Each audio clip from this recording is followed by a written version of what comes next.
마가복음 16장 1절에서 14절까지 함께 보겠습니다. 마가복음 16장 1절에서 14절까지 말씀인데요. 한 절씩 교독할게요. 제가 먼저 읽습니다. 안식일이시다매 막달라 마리아와 야고보의 어머니 마리아와 또 살로메가 가서 예수께 바르기 위하여 향품을 사다 두었다가 식 첫날 매우 일찍이 해 돋을 때에 그 무덤으로 가며 서로 말하되 누가 우리를 위하여 무덤 문에서 돌을 굴려주리오 하더니 눈을 들어본즉 벌써 돌이 굴려져 있는데 그 돌이 심히 크더라.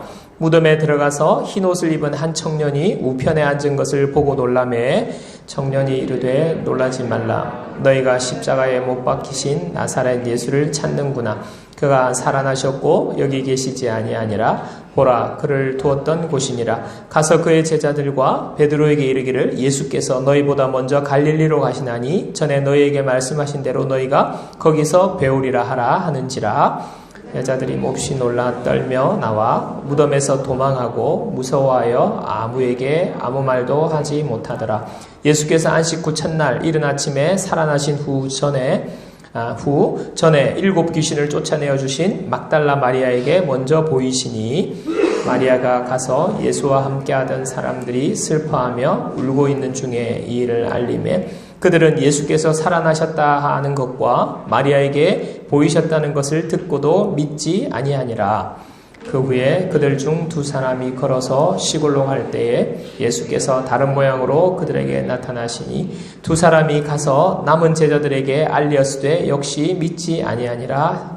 그 후에 11제자가 음식 먹을 때에 예수께서 그들에게 나타나사 그들의 믿음 없는 것과 마음이 완악한 것을 꾸짖으시니 이는 자기가 살아난 것을 본 자들의 말을 믿지 아니함 일러라. 아멘.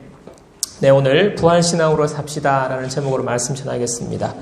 여러분, 기독교의 핵심은 십자가와 부활입니다. 십자가 없는 기독교 생각할 수 없고요. 부활이 없는 기독교를 생각할 수가 없어요.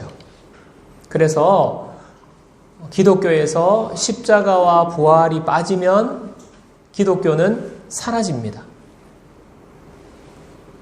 오늘 저와 여러분들이 이렇게 교회에서 예배 드릴 수 있는 것도 주님이 부활하신 이후에 교회가 생겼기 때문에 그 교회가 지금까지 이렇게 와서 우리가 신앙생활을 할 수 있는 것입니다.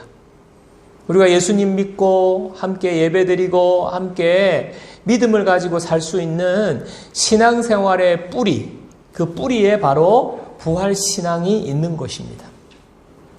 오늘 우리는 부활주일을 맞았습니다. 오늘 본문에 보니까요, 예수님을 따르던 여인들이 있었습니다. 그 예수님을 따르던 여인들이 오늘 예수님이 묻히신 무덤에 찾아갑니다. 예수님의 시신에 향품을 바르기 위해서 지금 찾아가는 거예요. 사랑하는 예수님, 그들이 따랐던 예수님이 지금 십자가에 못 박혀 죽었는데 그 아픔이 얼마나 여인의 마음속에 아픔이 있었겠습니까? 얼마나 슬펐겠습니까? 또 예수님에 대한 그리움이 얼마나 사무쳤겠어요? 그래서 그 시신이라도 한 번 더 보고 그곳은 향품 처리를 하거든요, 시신에. 그래서 향품을 예수님의 시신에 바르려고 지금 예수님이 묻힌 동굴 무덤으로 찾아가는 것입니다. 그런데 여인들이 도착했을 때 정말 놀라운 광경을 보게 됩니다. 이미 무덤을 막고 있던 큰 돌이 옮겨져 있었던 거예요. 무덤이 열려 있었던 것입니다. 무덤에 들어가 봤습니다. 들어가 보니까 한 청년이 그곳에 있었어요. 그 청년은 천사입니다. 천사가 여인들을 보자마자 말하는 거예요. 예수님이 살아나셨습니다. 예수님은 살아나셨고 여기 계시지 아니하니라. 예수님께서 살아나셔서 이미 갈릴리로 가셨다.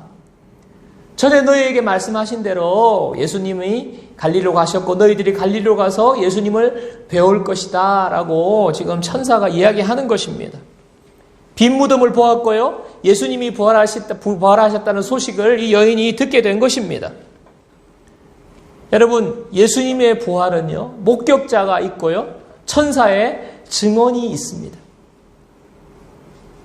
물론 예수님의 부활을 믿지 않는 사람들이 많습니다. 예수님이 부활하셨다는 이 역사적인 사실을 믿지 않는 사람들이 많아요. 어떻게 죽은 사람이 살아날 수가 있는가? 과학적이지 못하다고 믿지 않습니다. 어떤 사람은요, 예수님이 부활하신 것이 아니라 제자들이 예수님의 시신을 훔쳐가서 그 시신을 훔쳐가 놓고 예수님 부활했다고 지금 거짓말한다고 말합니다. 어떤 사람은요, 예수님을 너무 사모하다 보니까 이 여인들처럼 제자들이 예수님을 너무 사모하다 보니까 너무 사모한 나머지 환상을 보는 것처럼 마치 실제가 아닌 귀신을 보는 것처럼 예수님을 보고는 그 예수님 부활했다고 소문을 내고 그렇게 했다 하고 지금 말하는 사람들이 너무나 많습니다. 부활을 믿지 않는 사람도 그렇게 주장해요. 여러분, 예수님의 부활을 믿지 않는 사람들의 이런 주장을 여러분 들어보시고 또 사복음서를 여러분 살펴보십시오. 사복음서를 자세히 살펴보시면요, 이들의 주장하는 내용들이 정말로 설득력이 떨어진다는 것을 금방 분간할 수 있습니다. 여러분, 그 당시에 로마 군인들이 무덤을 지키고 있었어요. 세계 최고의 군대, 로마 군인들이 철통같이 지키고 있습니다. 그런데 어떻게 시신을 훔쳐갈 수 있습니까? 또 요한복음에 보면요, 베드로가 무덤에 갔는데 무엇을 봤냐 하면 예수님을 쌌던 세마포가 그대로, 예수님 누우신 모습 그대로 세마포가 푹 가라앉은 채로 그렇게 세마포가 있었다는 거예요. 그리고 더 놀라운 것은 예수님의 얼굴을 쌌던 수건이 그 옆에 가지런히 개어져 있었다는 것을 베드로가 보았다고 요한복음 기록하고 있습니다. 만약에 시신을 훔쳐갔다면요, 여러분, 시신을 훔쳐가는 사람이 그렇게 할 수가 없어요. 그냥 들고 튀는 거죠. 그런 모습이, 그런 흔적이 남을 수가 없습니다. 이런 기록과 여러 가지 증거와 말씀들을 볼 때에 예수님의 부활이 사실이다. 이것은 역사적으로 너무나 분명한 사실이에요. 그런데 더 우리가 확실한 증거가 있어요. 그 확실한 증거가 뭐냐 하면 당시에 예수님을 믿은 사람들입니다. 여러분, 예수님을 목격한 사람들, 예수님의 목격을 또 예수님의 부활을 본 사람들의 증언을 통해서 예수 믿는 사람들이 많이 생겼어요. 교회가 생겼어요. 근데 그 교회에 얼마나 핍박이 많았는지 모릅니다. 로마 군인들이 핍박을 하고요. 황제가 핍박을 하고요. 얼마나 많은 핍박이 있었습니까? 그런데도 사람들이요, 신앙을 버리지 않았어요. 그들은 목숨을 걸고 신앙을 지키고 신앙생활하고 모이고 하나님을 예배하고 예수님을 증거하고 이렇게 목숨을 걸고 신앙생활을 했습니다. 어떤 사람들은 황제에 의해서 잡혀갔어요. 그리고 많은 로마의 사람들이 보는 그 원형 경기장에서 이제 죽음을 앞두고 있습니다. 마지막으로 황제가 물어요. 너가 정말 예수님을 믿느냐? 예수님이 너의 주냐? 너가 예수가 주가 아니라는 그 한마디만 하면 예수는 주가 아닙니다. 나는 예수님을 부인합니다. 그 한마디만 하면 너는 살 수 있어. 옆에는요, 뜨거운 불이 그냥 타오르고 있는데 한마디만 하면 너 살려줄게. 그 황제의 요청을 거절하고 불 속에서 그 몸이 그냥 불에 태워져 죽는 순교의 제물이 되는 일이 일어나는 것입니다. 순교자가 나오는 것입니다. 여러분, 어느 누가 이 거짓말에 예수님 부활 안 했는데 거짓말에 그렇게 자기 목숨을 끝까지 그것 부인하지 않고 목숨을 버리는 사람이 그 거짓말을 믿는다면 어떻게 그럴 수 있습니까? 그럴 수가 없어요. 잠깐 희생을 할 수 있습니다. 손해볼 수 있습니다. 그러나 목숨까지 내어놓을 수 있는 것, 목숨을 내어놓으면서까지도 나는 예수님을 나의 주님으로 고백합니다. 이렇게 믿음을 지킬 수 있는 것은요, 생명을 바칠 수 있는 것은요, 예수님의 부활이 사실이기 때문에, 예수님의 부활이 진리이기 때문에 그렇게 할 수 있는 거예요. 오늘 부활주의를 맞이하였습니다. 저와 여러분들은 예수님을 믿는 사람들입니다. 하나님의 자녀라고 고백하는 사람입니다. 구원받았다고 고백하는 사람입니다. 저와 여러분, 구원받은 하나님의 백성이라면 모두가 믿고 분명하게 고백해야 하는 것이 있어요. 우리 입으로 분명하게 고백할 수 있어야 하는 것이 있습니다. 예수님은 부활하셨습니다. 예수님은 사망의 권세를 이기시고 살아나셨습니다. 예수님은 살아나실 뿐만 아니라 지금도 살아계셔서 우리와 함께 하시고 이곳에 계십니다. 이렇게 분명히 우리가 고백해야 되는 거예요. 이 고백이 저와 여러분들의 분명한 고백 되기를 주님의 이름으로 축원합니다. 여러분에게 제가 설교를 준비하면서 정말 진지하게 물어야 되겠다, 진지하게 묻고 싶은 것이 있어요. 여러분은 부활에 대한 분명한 고백과 믿음을 갖고 있습니까? 제가 이렇게 질문을 바꿔볼게요.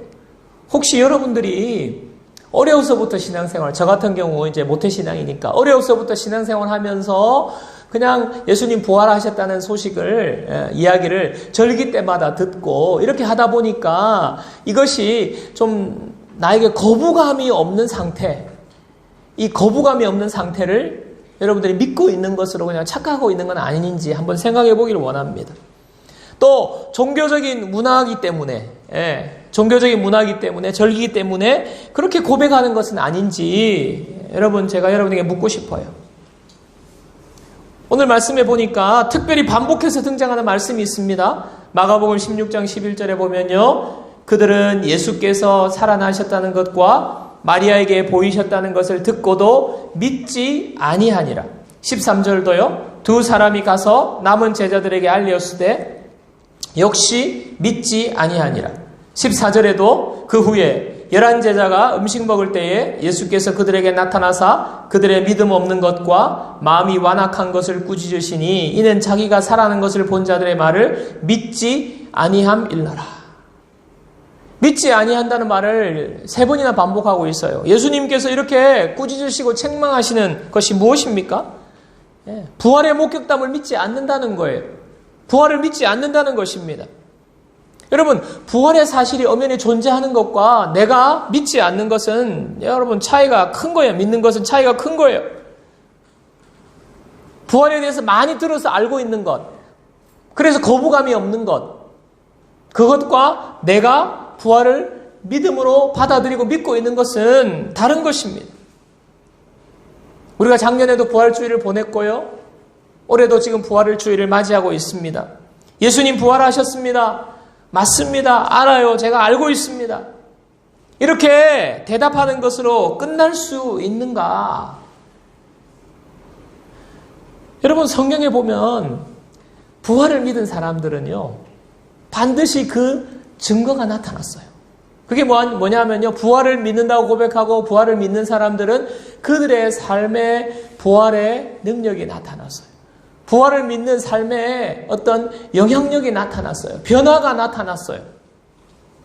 부활을 믿는 사람에게 나타난 그런 분명한 증거들입니다. 바울이 그랬고요. 베드로와 제자들이 그랬습니다. 여러분, 그렇기 때문에 반대로 말하면요, 내가 부활을 믿는다고 하면서도 삶에 아무런 변화가 나타나지 않는다? 내가 부활을 믿는데 삶의 능력이 나타나지 않는다? 내가 부활을 믿는데 내 머리와 가슴과 내 마음과 내 삶에 어떤 부활이 미치는 그러한 영향이 나타나지 않는다? 그렇다면요, 여러분, 우리가 부활을 믿는다고 하는 그 고백은 단순히 지식적으로 안다고 하는 그 수준에 그치는 거예요. 익숙하기 때문에 거부감이 없는 상태를 말하는 수준밖에 안 되는, 우리의 부활에 대한 믿음이 그것밖에 안 되는 것일 수 있다 하는 것입니다. 사랑하는 여러분 정말 부활을 믿습니까? 부활신앙을 가지고 있습니까? 이 질문을 우리가 진지하게 우리한테 물어보면서 오늘 말씀을 통해서 제가 2가지 관점에서 우리가 정말 부활신앙으로 믿음 생활하고 있는 사람인지 점검해 보기를 원하는 것입니다. 첫 번째로 부활신앙을 가진 사람, 부활신앙으로 사는 사람은요, 삶의 주도권이 하나님께로 이양된 사람이에요. 오늘 여인들이 무덤에 갔을 때 걱정이 있었어요. 왜? 그 무덤의 돌문을 누가 치워줄 수 있을까? 왜냐면 예수님께 시신의 향품을 발라야 되니까. 근데 그 돌문이 여러분 엄청나게 큰 거예요. 장정 6명, 7명이 그냥 힘을 합쳐서 밀어야 겨우 문이 열리는 그런 돌문이었습니다. 그런데 가보니까 돌문이 활짝 열려 있었어요. 여러분, 제가 질문을 드리겠습니다. 여러분에게. 여러분, 예수님이 부활하신 뒤거든요. 자, 질문하겠습니다. 재밌는 질문인데, 여러분, 예수님이 부활하신 뒤에 돌문을 확 열고 나가셨을까요? 아니면 예수님이 부활하신 뒤에 돌문이 있는데 그냥 싹 그 문을 통과해서 나가셨을까요?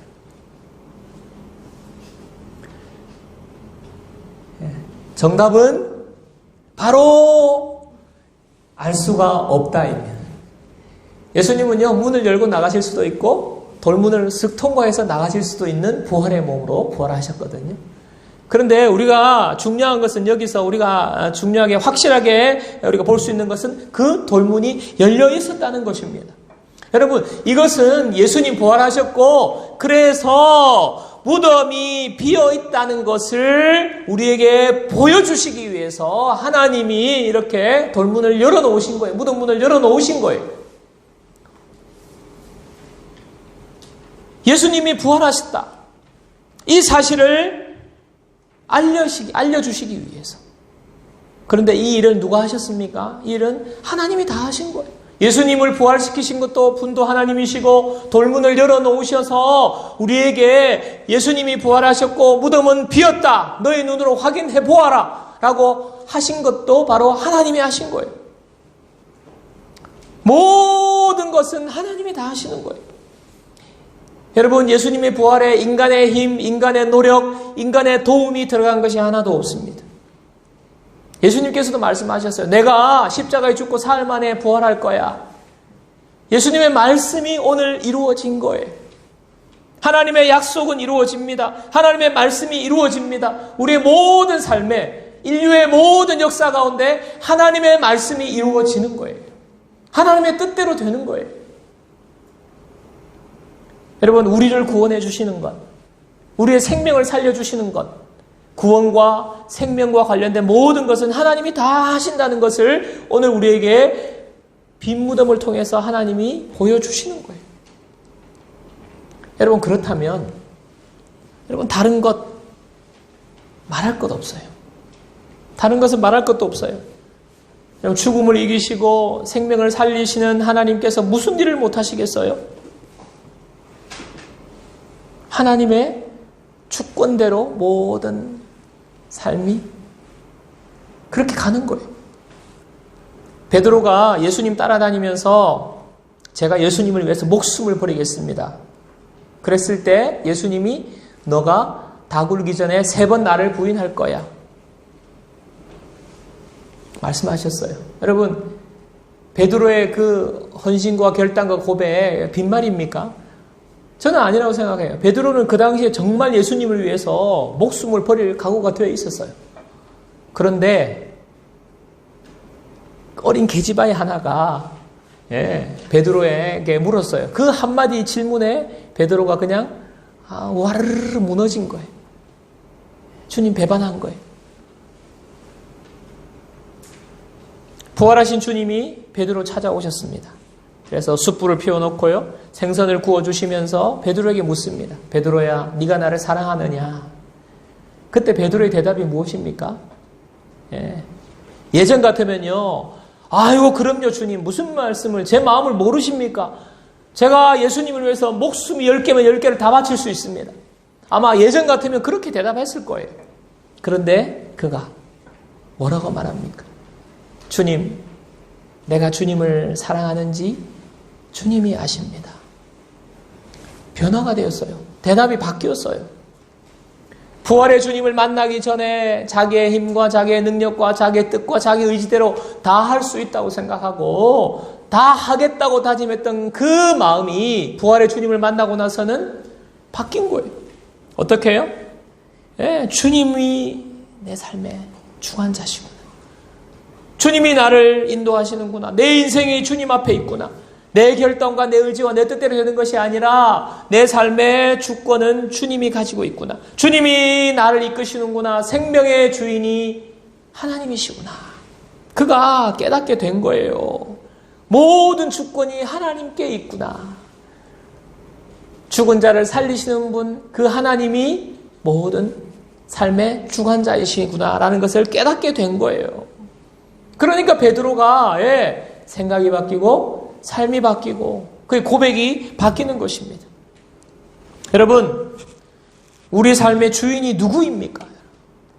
내 삶의 주인이 누구예요? 내 생명, 내 인생, 내 마음대로, 내 뜻대로, 마음대로, 내가 생각한 대로 여러분 안 되는 거 여러분 우리가 알고 있습니다. 내 인생은요, 부활하셔서 생명을 가지고 계시는, 생명의 주관자가 되시는 예수님의 것입니다.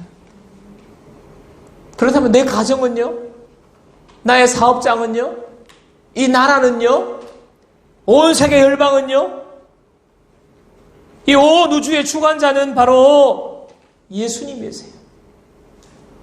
예수님이 통치하지 않으시는 영역은 없습니다. 바로 우리가 부활을 통해서 우리가 이 사실을 깨달아야 하는 것입니다. 그리고 믿어야 하는 것입니다. 이 믿음을 가지면요, 세상을 보는 관점이 달라져요. 이 믿음을 가지면 우리의 삶이 변하게 되어 있습니다. 특별히 우리의 기도가 달라지는 것을 우리가 알 수 있어요. 마가복음 14장 36절을 보겠습니다. 이르시되 아빠 아버지여, 아버지께는 모든 것이 가능하오니 이 잔을 내게서 옮기시옵소서. 그러나 나의 원대로 마시옵고 아버지의 원대로 하옵소서 하시고. 예수님이 십자가를 지시기 전에 겟세마네 동산에서 지금 기도하신 내용인데요. 예수님이 먼저 기도하시는 간절히 그냥 땀방울이 핏방울 같이 되도록 그렇게 간절히 기도하시는 내용은요, 이 잔을 옮겨달라는 기도예요. 이 잔을 옮겨주십시오. 예수님이 요구하시는 거예요. 예수님이 요구하시는 것이니까 이 기도는 어느 누구도 반박할 수 없는 주님의 온전하신 기도예요. 온전하신 기도. 잘못된 기도가 아닙니다.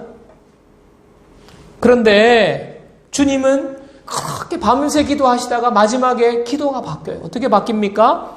내 원대로 하지 마시옵고 아버지의 원대로 해 주십시오.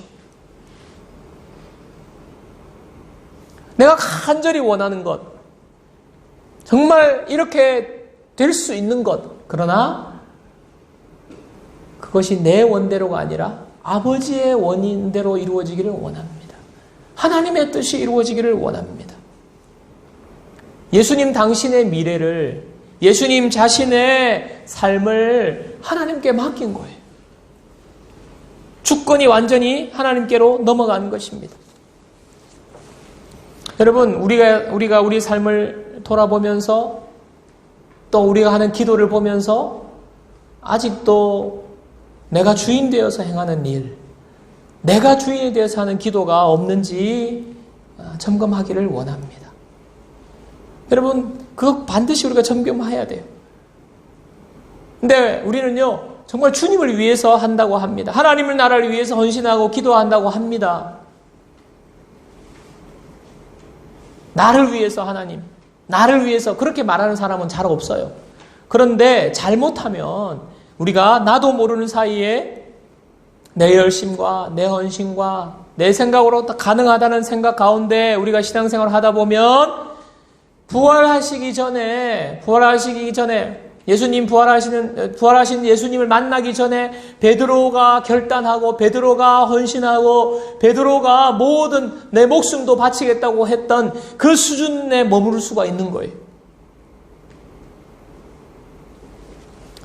여러분, 지금 한국교회가 참 힘든 어려움을 겪고 있는데요. 제가 다른 측면도 어렵지만은 정말 어렵다고 생각하는 것은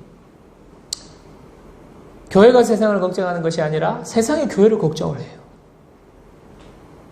여러분, 우리가 세상 사람들을 걱정하는 것이 아니라 세상 사람들이 우리를 걱정해요.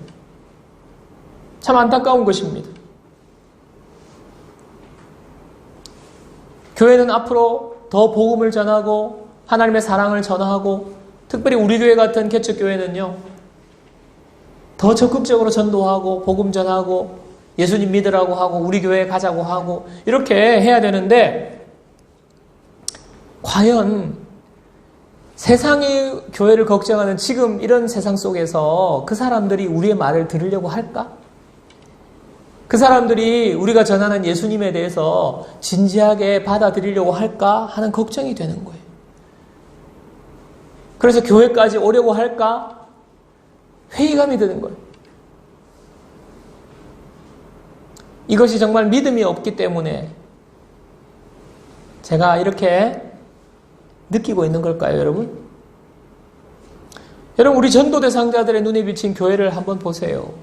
전도 대상자들의 눈에 비친 교회는 정말 가기 싫은 곳, 그냥 말도 꺼내면 그냥 욕 나오려고 하는 그런 곳이 지금 한국 교회의 현실이 되어 있습니다. 예. 우리가 하나님의 영광을 위해서 지금 무수한 행동들을 하잖아요. 하나님 나라를 위해서 얼마나 기도를 뜨겁게 하는지 모릅니다. 그런데 그 열매가 뭐예요? 열매가. 세상 사람들이 볼 때, 야, 너네들 믿는 하나님을 보니까 너네들 믿는 하나님은 정말 위대하신 분 같아. 이렇게, 여러분, 이렇게 반응하는 것이 아니에요. 도대체 너네들이 믿는 하나님은 왜 그러냐? 우리의 모습이 하나님을 욕되게 하는 거예요. 그런데 우리는 지금도 하나님을 위해서, 하나님의 영광을 위해서 그렇게 열심히 그렇게 한다고 하는데 결과는 정반대 방향으로 가고 있는 것 아닙니까? 여러분, 하나님의 뜻이 이루어지면 어떻게 그럴 수가 있어요? 하나님이 주권을 가지고 계신 것을 우리가 믿고 있는데, 하나님이 주권을 가지고 이 온 나라를 다스리고 우리나라를 다스리는데 어떻게 그럴 수가 있어요? 하나님이 우리 교회를 통치하시는데 그 열매들이 어떻게 반응이 그럴 수가 있어요? 하나님의 주권대로 우리가 움직이지 않는다는 거예요. 말은 하나님의 영광을 위해서, 하나님을 위해서 한다고 하는데 하나님의 주권에 발맞춰서 움직이지 않기 때문에 하나님의 다스림이 나타나지 않는 거예요. 여러분, 자녀를 잘 키워서 자녀가 훌륭하게 되면 뭐라고 그럽니까? 주변의 어른들이. 아우, 어떻게 자녀를 저렇게 잘 키워놓으셨을까? 참 부모님 훌륭하십니다. 자녀의 성숙한 모습, 자녀의 훌륭한 모습이 부모에게 영광이 되는 거예요. 그렇잖아요, 원리가. 자, 지금 교회가 이렇게 욕을 먹고 하나님 욕 먹는 것은 하나님께 문제가 있는 것이 아니라 바로 하나님의 자녀들인 교회에 문제가 있기 때문에 그런 거예요. 우리가 성숙한 모습을 보이고 훌륭한 모습을 보이면 부모가 영광을 받는 것처럼 하나님이 영광을 받는 거예요.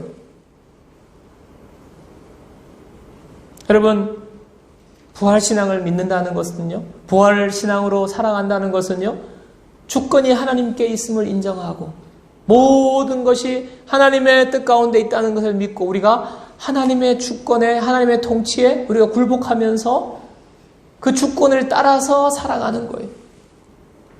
성숙한 삶이 드러나는 거예요. 하나님이 기뻐하시는, 하나님께 영광 돌리는 그런 삶이 드러나는 사람, 주권을 하나님께 맡기는 사람. 여러분, 아직도 내가 주인 되어 있습니까? 아직도 목소리가 높습니까? 아직도 나의 고집이 있습니까? 아직도 나의 생각이 있습니까? 여러분, 말씀에 비추어서 말씀에서 말하지 않는 생각은 다 내려놔야 돼요.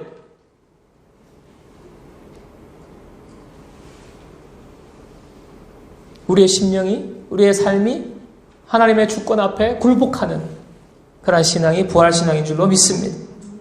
두 번째로 부활신앙으로 사는 사람은요, 삶을 적극적으로 감당하는 사람이에요.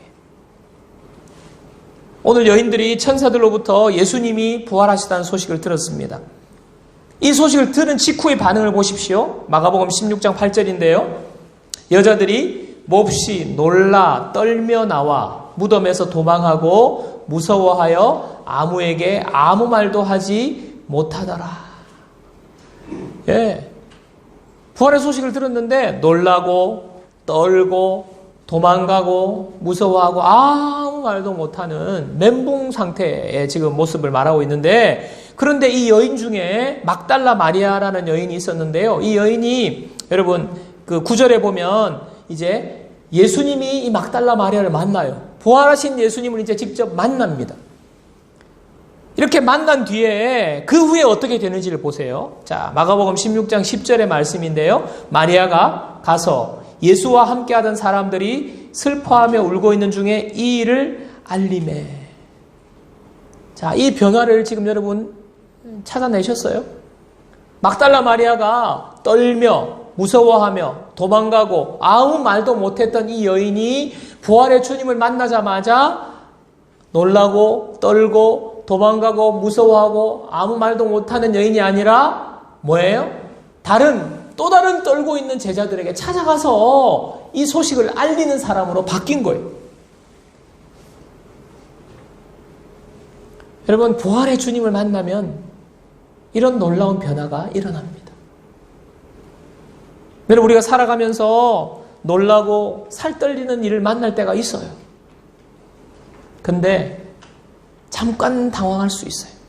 그러나 부활의 주님을 만난 사람은 두려움과 절망과 무서운 그 상황 가운데 빠지지 않습니다.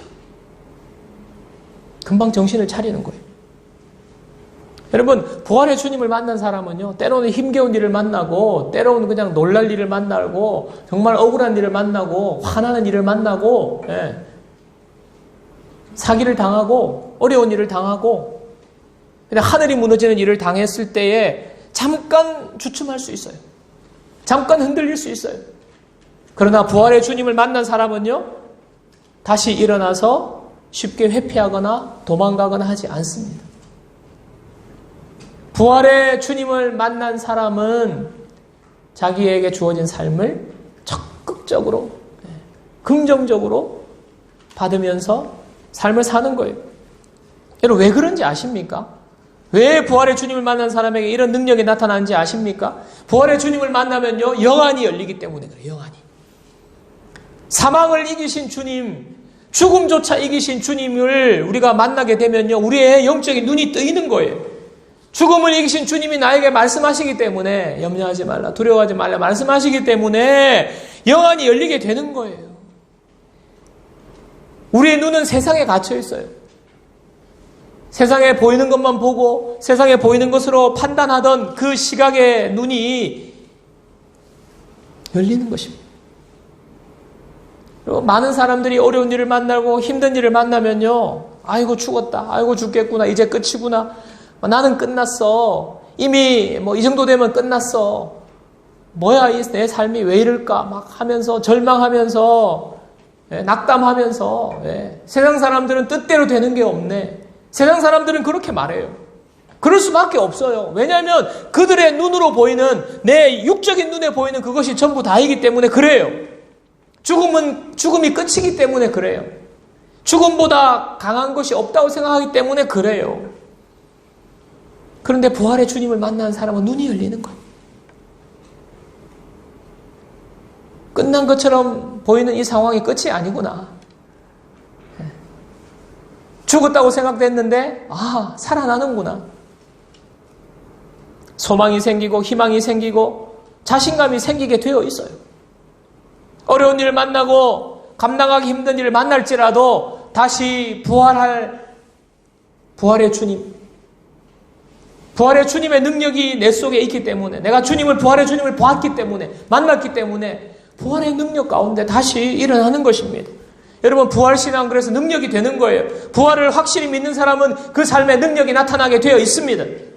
그래서 부활신앙으로 가슴이 뜨거운 사람은요, 다른 사람들이 놀라요. 다른 사람들이 놀라. 어떻게 저럴 수가 있지? 와, 진짜 불사조네, 불사조. 부활신앙을 가진 사람, 부활의 능력으로 사는 사람인 줄로 믿습니다. 여러분, 내가 이 세상에서 사는 날이 얼마일지 우리는 몰라요. 정확히 모릅니다. 또 얼마나 힘든 일을 만나게 될지, 얼마나 어려운 일을 만나게 될지 모릅니다. 여러분, 기억하셔야 돼요. 예수님 믿으면 고난은 앞으로 없다. 절대로 이거 거짓말입니다. 여러분, 성경에도 그런 일이 없어요. 여러분, 이스라엘 백성이 애굽에서 나왔을 때 어디를 거쳤습니까? 광야를 거쳤어요. 하나님이 이스라엘 백성을 애굽에서 바로 가나안 이렇게 옮기지 않았어요.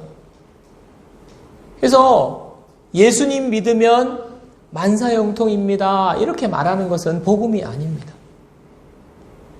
그런데 여러분 기대하지 마세요. 왜냐하면 우리 인생길이 광야의 길이고 우리 인생길이 나그네 길이고 이 세상은 천국이 아니기 때문에 우리는요 세상 사람들과 똑같이 어려운 일 만나고 힘든 일 만나고 고난을 만납니다. 그럼 문제는 뭐예요? 그 고난을 이기는 거예요. 고난 속에서도 우리가 하나님 붙잡고 승리하며 사는 거예요. 고난을 만났을 때 도망가지 않는 것입니다. 고난 가운데 떨지 않는 것입니다. 어려움 가운데 회피하지 않는 것입니다. 당당히 삶을 맞서고 그 삶 가운데 하나님의 은혜를 누리면서 사는 삶, 바로 그게 우리의 삶인데 그 삶을 살려면 뭐가 있어야 되냐면 바로 부활신앙이 있어야 되는 거예요. 부활신앙이 그러한 삶을 살게 만드는 원동력인 거예요. 죽음을 이기신 예수님, 나는 다시 살아날 거야. 나는 다시 승리할 거야. 나는 이겨낼 거야. 절망하지 않는 거예요. 예수님을 믿는, 죽음을 이기신 부활의 주님을 믿는 그 믿음이 바로 부활신앙인 줄로 믿습니다. 여러분, 말씀을 정리하도록 하겠습니다. 여러분, 하나님의 자녀가 되었다는 것, 내가 믿음으로 산다는 것은 잘 들으세요. 여러분, 믿음 생활하는 것은요 그냥 형식적으로 왔다 갔다 하는 것이 아닙니다. 믿음 생활하는 것은요 십자가로 들어가서 부활로 나오는 거예요. 여러분, 믿음을 가지려면 십자가로 들어가야 됩니다. 십자가 밑으로 가야 되는 거예요. 그리고 우리의 믿음 생활은 부활로 나오는 거예요. 부활의 능력으로 우리가 삶을 사는 것입니다. 여러분, 저와 여러분에게 십자가로 구원받았다는 은혜가 있는데 삶의 변화와 능력과 하나님이 주시는 하나님의 영광을 드러내는 열매가 없다면 여러분, 이 부활주일에 여러분 우리가 십자가만 붙드는 것이 아니라 부활신앙을 붙드는 저와 여러분들 되기를 주님의 이름으로 축원합니다. 예레미야 29장 13절을 보십시오. 너희가 온 마음으로 나를 구하면 나를 찾으면 나를 찾을 것이요 나를 만나리라. 잠언 8장 17절 나를 사랑하는 자들이 나의 사랑을 입으며 나를 간절히 찾는 자가 나를 만날 것이니라. 여러분, 이 부활의 아침, 부활의 주일에 부활하신 주님을 여러분 찾고 찾는 저와 여러분 되기를 간절히 축원합니다. 부활의 주님을 만나야 여러분 정말 우리가 온전한 신앙 가운데 하나님의 자녀답게 살 수 있어요. 하나님이 원하시는 거예요. 부활하신 주님 내 속에 오셔서 내가 부활신앙으로 사는 것, 하나님의 자녀에게 하나님이 주시는 축복인 줄로 믿습니다. 여러분, 이 부활주일 우리가 주님의 부활을 믿을 뿐만 아니라 이 부활의 능력이 내 삶에 나타나기를 간절히 기도하는 저와 여러분 되길 바랍니다. 부활의 능력이 내 삶 속에 나타나기를, 그래서 부활의 주님 더 알기를, 부활의 주님을 더 간절히 만나기를 갈망하는 저와 여러분들 되기를 주님의 이름으로 축원합니다. 오늘 이 시간에 부활의 신앙, 부활의 능력 주님 우리 가운데 임하여 주시옵소서. 부활신앙으로 사는 하나님의 거룩한 백성 되겠습니다. 이러한 결단이 저와 여러분들의 있기를 주님의 이름으로 축원합니다.